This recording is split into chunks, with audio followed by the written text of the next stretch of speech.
Un devocional diario, cristocéntrico y teológico. Iglesia Cristiana, Casa de Dios. Pastor y Doctor Israel Ibarra.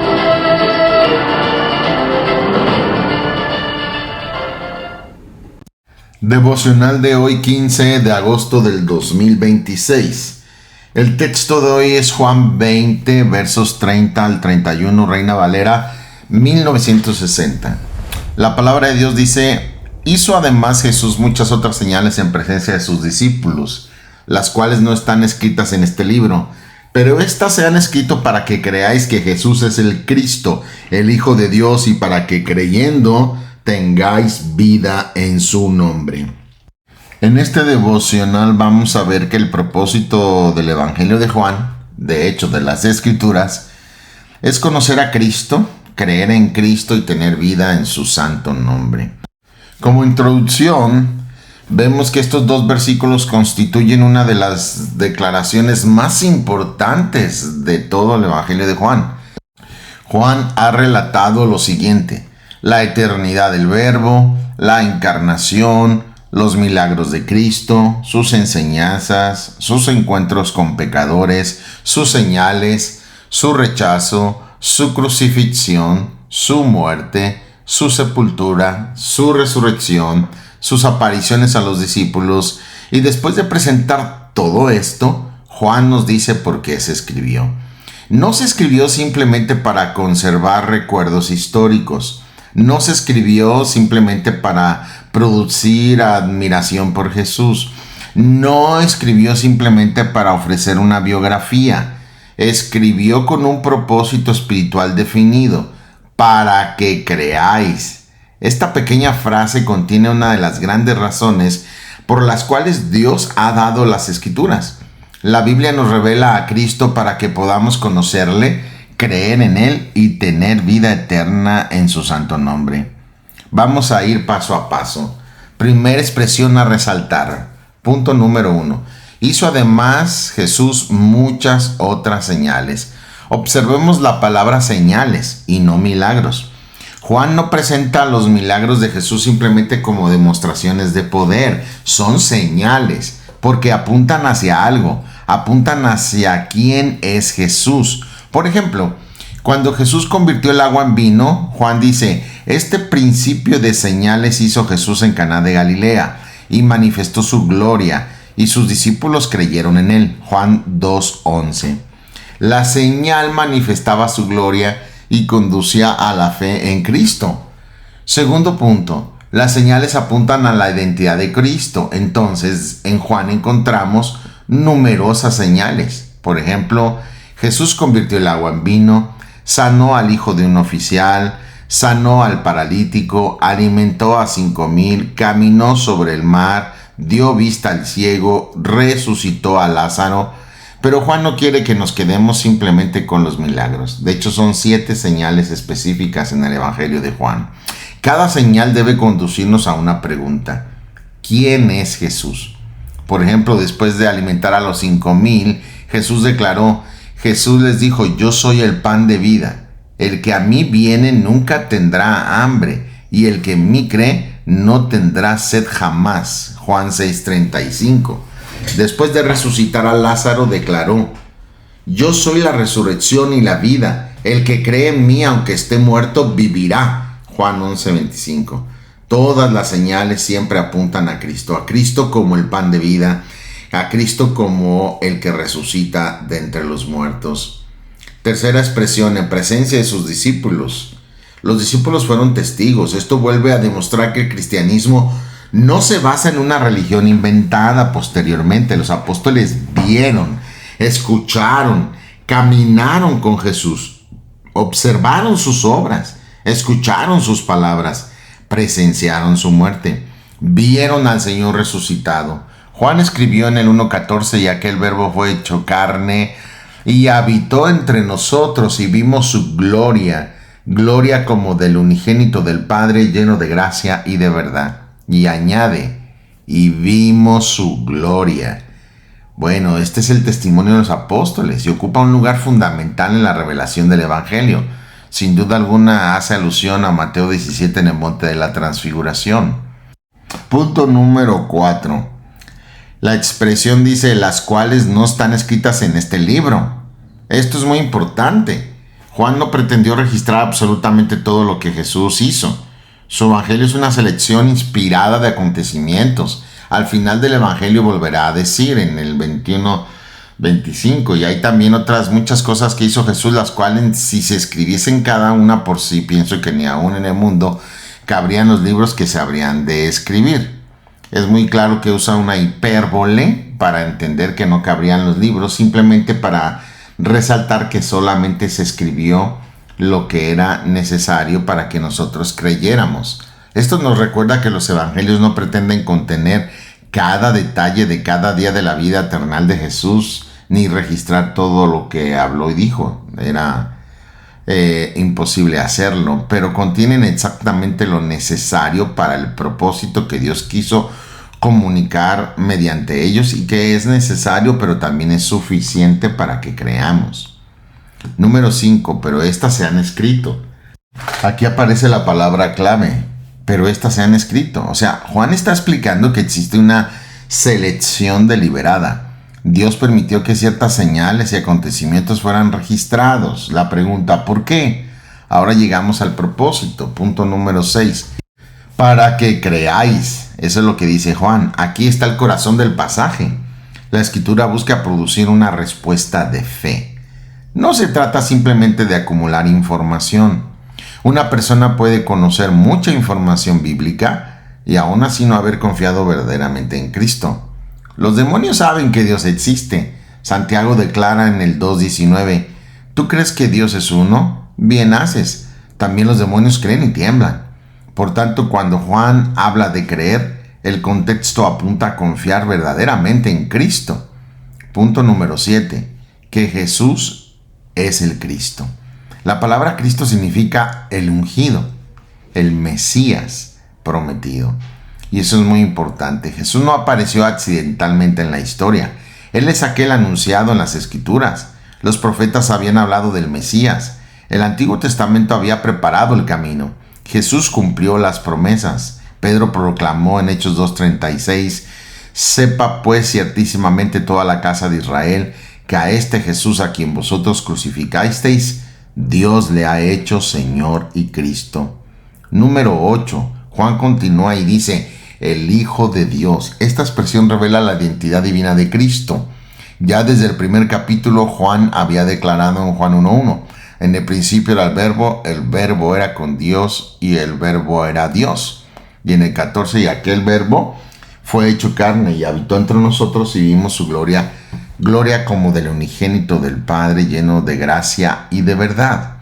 La confesión de Tomás que ya aprendimos en Juan 20:28, donde él declara, Señor mío y Dios mío. Todo esto encaja perfectamente con todo el fundamento que está dando Juan a través del Evangelio.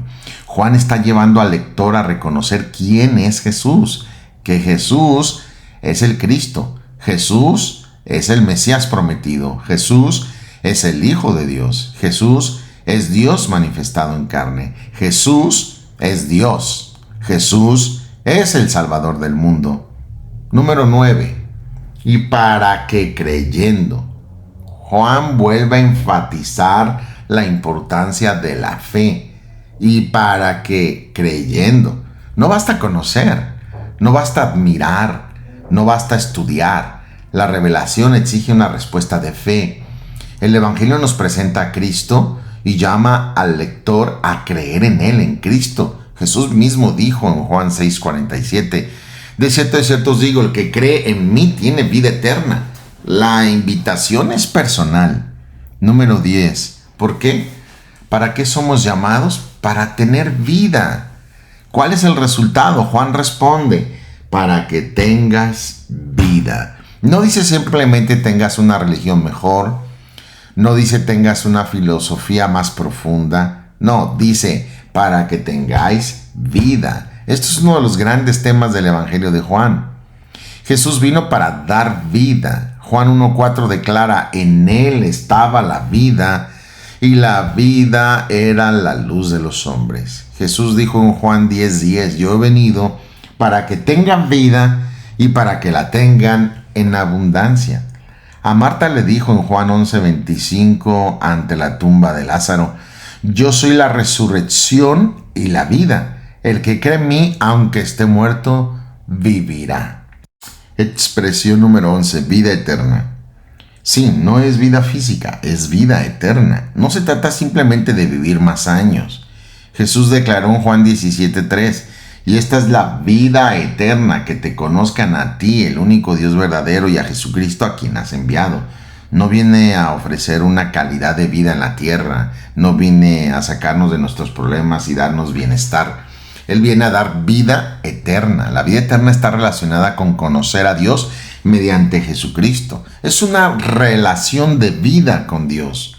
Por eso el cristianismo no es una religión, es una relación con Dios. Punto número 12, en su nombre. Sí, en su nombre.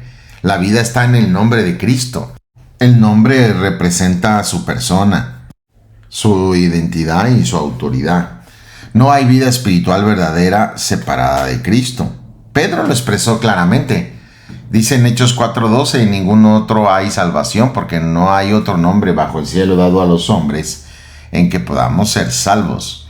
La salvación está en Cristo, no en el hombre, no en las obras humanas, no en la religión, no en los méritos personales, está en Cristo. Punto número 13. Cristo es el centro del Evangelio. Observemos la progresión de Juan 20:31. Primero, Jesús es el Cristo. Segundo, Jesús es el Hijo de Dios. Tercero, creemos en Él. Cuarto, tenemos vida eterna. 5, la vida está en su nombre. Todo gira alrededor de Cristo. Por eso una predicación verdaderamente bíblica debe llevar constantemente a Cristo.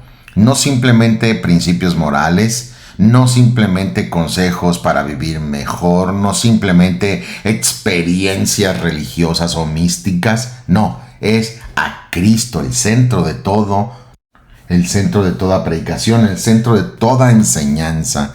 Pablo declaró en 1 Corintios 2:2, pues me propuse no saber entre vosotros cosa alguna, sino a Jesucristo y a este crucificado. Esta es nuestra reflexión de lo que hemos estudiado. Juan escribió su evangelio para que creyéramos. Esto significa que cada vez que abrimos las escrituras debemos preguntarnos, ¿qué me está mostrando este pasaje acerca de Cristo? Y después, ¿qué respuesta debe producir en mi vida? No estudiamos la Biblia simplemente para acumular conocimiento o para que simplemente Dios siempre nos esté dando lo que pidamos. Estudiamos para conocer a Dios y obedecer su verdad. Casi siempre usamos la Biblia para aplicarla a nosotros de forma personal, pero olvidamos que el principio básico es conocer a Jesús y su voluntad para nosotros. Por eso el Señor declaró en Juan 5:39, escudriñad las escrituras, porque a vosotros os parece que en ellas tenéis la vida eterna, y ellas son las que dan testimonio de mí. Las escrituras deben conducirnos a Cristo. Podemos conocer doctrina y no amar a Cristo. Podemos memorizar versículos y no obedecer a Cristo. Podemos asistir regularmente a una iglesia y no haber confiado realmente en Cristo. Por eso es necesario nacer de nuevo. Por eso Juan nos lleva al centro de todo, para que creáis que Jesús es el Cristo, el Hijo de Dios, y para que creyendo tengáis vida en su nombre. Así cierra el Evangelio. Vamos a ver aplicaciones a esto. Número 1, lee la Biblia buscando a Cristo, no algo para ti. Busca a Cristo. Cuando estudies un pasaje, no preguntes únicamente, ¿qué me puede hacer sentir mejor? No, primero pregunta, ¿qué revela este pasaje acerca de Dios y de Cristo? Después, ¿cómo debo de responder? ¿Hay una enseñanza para mí? ¿Hay una orden? ¿Debo de obedecer algo? La Escritura debe transformar nuestra mente y nuestra conducta. Pablo escribió en 2 Timoteo 3:16 y 17, toda la Escritura es inspirada por Dios y útil para enseñar, para redarguir, para corregir, para instruir en justicia, a fin de que el hombre de Dios sea perfecto, enteramente preparado para toda buena obra. Segundo, no confundas conocimiento bíblico con fe salvadora. Puede existir conocimiento sin obediencia. Jesús dijo en Lucas 6:46, ¿por qué me llamáis Señor, Señor, y no hacéis lo que yo digo? La verdadera fe debe producir una vida que responde a Cristo. El distingo de un verdadero cristiano es obediencia y sujeción a Cristo, porque Él es el Señor de nuestras vidas. Debe mostrarse en nuestras vidas diarias el señorío de Cristo. Tercero, haz de Cristo el centro de tu hogar. Enseñemos a nuestros hijos no simplemente valores morales o de conducta. Enseñémosle a conocer a Cristo. No basta decir a nuestros hijos, sé bueno. No, debemos de enseñar a nuestros hijos, conoce a Cristo, ama a Cristo, confía en Cristo, obedece a Cristo, ¿verdad? Josué declaró, y si mal os parece servir a Jehová, escogeos hoy a quien sirváis. Si a los dioses a quienes sirvieron vuestros padres cuando estuvieron al otro lado del río, o a los dioses de los amorreos en cuya tierra habitáis. Pero yo y mi casa serviremos a Jehová. Josué 24:15. Eso hizo Josué. Haz también tú esto en tu casa. Número 4. Haz de Cristo el centro de tu servicio. Todo ministerio cristiano debe apuntar hacia Él. Todo lo que haces en la iglesia, si no es por Cristo y para Cristo, no funciona. No servimos para construir nuestra reputación, servimos para glorificar a Cristo. Pedro escribió en su primera carta en el 4:11, si alguno habla, hable conforme a las palabras de Dios. Si alguno ministra, ministre conforme al poder que Dios da, para que en todo sea Dios glorificado por Jesucristo, a quien pertenecen la gloria y el imperio por los siglos de los siglos. Amén. Todo es por Él y para Él. De aquí nace nuestra exhortación. Amado hermano, hermana, no permitas que el cristianismo se convierta simplemente en una rutina. No permitas que tu Biblia se convierta solamente en un libro que lees por obligación. No permitas que la predicación se convierta simplemente en información religiosa. Busca a Cristo, conoce a Cristo, ama a Cristo, sirve a Cristo, habla de Cristo, vive para Cristo y permanece firme en el Evangelio, pues Pablo exhortó en Colosenses 2:6 y 7. Por tanto, de la manera que habéis recibido al Señor Jesucristo, andad en Él, arraigados y sobreedificados en Él y confirmados en la fe, así como habéis sido enseñados, abundando en acciones de gracias. La vida cristiana comienza con Cristo, continúa centrada en Cristo, al final está Cristo y por la eternidad está Cristo. Veamos una aplicación evangelística a todo esto. El fin es que conozcas a Cristo. Si estás escuchando esto, recuerda si tú no has hecho una decisión por Cristo, si no has entregado tu vida al Señor. Recuerda que lo que has estado escuchando es el Evangelio. Juan 20:31 presenta una de las declaraciones más claras sobre el propósito evangelístico de su Evangelio, claro, el Evangelio de Juan. ¿Por qué fue escrito? La respuesta es para que creáis que Jesús es el Cristo, el Hijo de Dios. ¿Y qué sucede cuando creemos? Dice el Evangelio, para que creyendo tengáis vida en su nombre.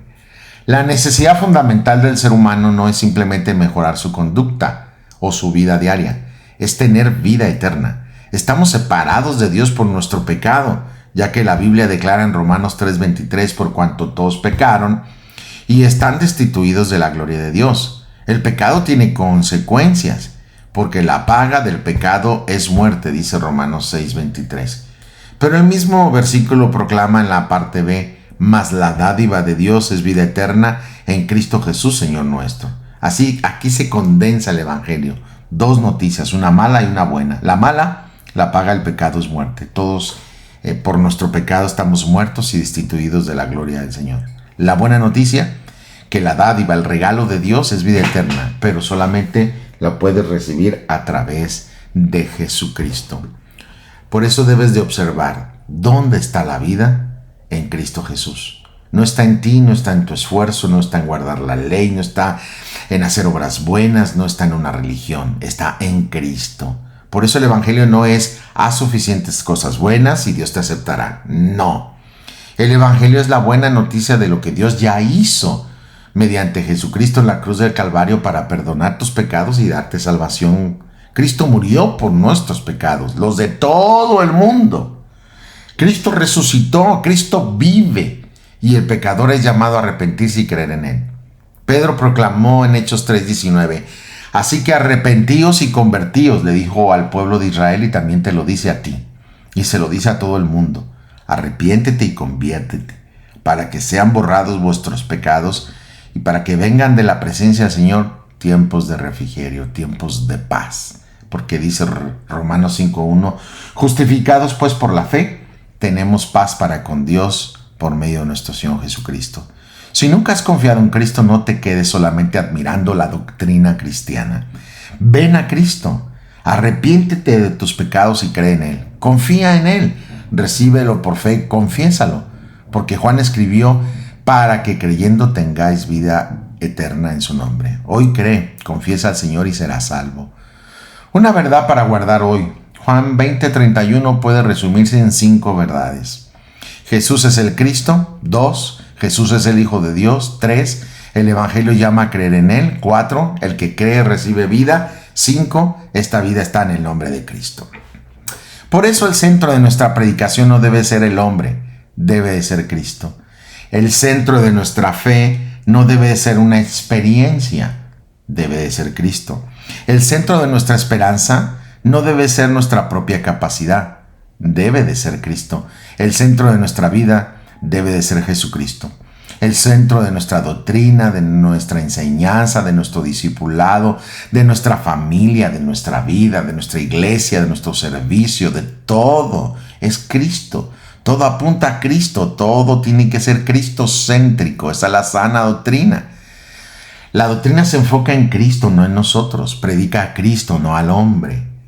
Entonces recuerda esto. Lee la Biblia diariamente y ora a Dios nuestro Padre en todo momento y en toda circunstancia. Oremos. Rey mío y Dios mío, mi Padre Celestial, te damos gracias por tu palabra y por el testimonio inspirado del apóstol Juan, usado por tu Santo Espíritu. Gracias porque mediante las Escrituras podemos conocer a Jesucristo como el verdadero Dios hecho carne y el Salvador del mundo. Gracias porque Jesús, así lo dice tu palabra, es el Cristo. Gracias porque Él es el Dios hecho carne. Gracias porque murió por nuestros pecados. Gracias porque resucitó. Gracias porque vive. Gracias porque en su nombre hay vida eterna. Padre Santo, ayúdanos a no reducir nuestra vida cristiana a una religión externa. Haz que Cristo sea verdaderamente el centro de nuestra vida.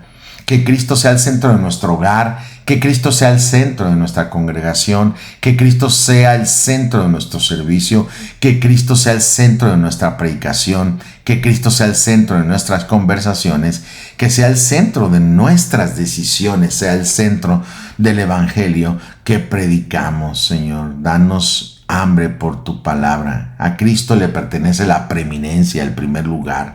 Ayúdanos a estudiar las Escrituras con reverencia, con diligencia, con amor y con obediencia. Guárdanos de tener solamente conocimiento intelectual. Que nuestra relación contigo y tu palabra nos lleve a decir como el salmista en el Salmo 119, versículo 97.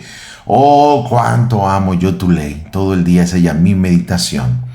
Haz que tu verdad transforme nuestro corazón y nuestra conducta. Ayúdanos a proclamar el Evangelio con fidelidad. Que podamos decir a otros que Jesús es el Cristo, el Hijo de Dios, y que creyendo en Él pueden tener vida eterna en su nombre. Te rogamos especialmente por aquellos que todavía no han confiado en Cristo. Permite que al escuchar tu palabra comprendan su necesidad espiritual, reconozcan su pecado y miren por fe al único Salvador. Que puedan creer en Jesucristo y recibir la vida que solamente Él puede dar. Y a nosotros, tus hijos, ayúdanos a permanecer firmes en Cristo hasta el día de su venida. Que toda nuestra vida pueda proclamar: Cristo es suficiente. Cristo es nuestro Señor. Cristo es nuestra esperanza. Cristo es nuestra vida. Cristo es nuestro Dios. Te lo ruego, Padre, en el nombre glorioso y santo de mi gran Dios, Señor y Salvador Jesucristo. Amén. En tu bendita y santa Trinidad te damos la gloria. Bendiciones totales.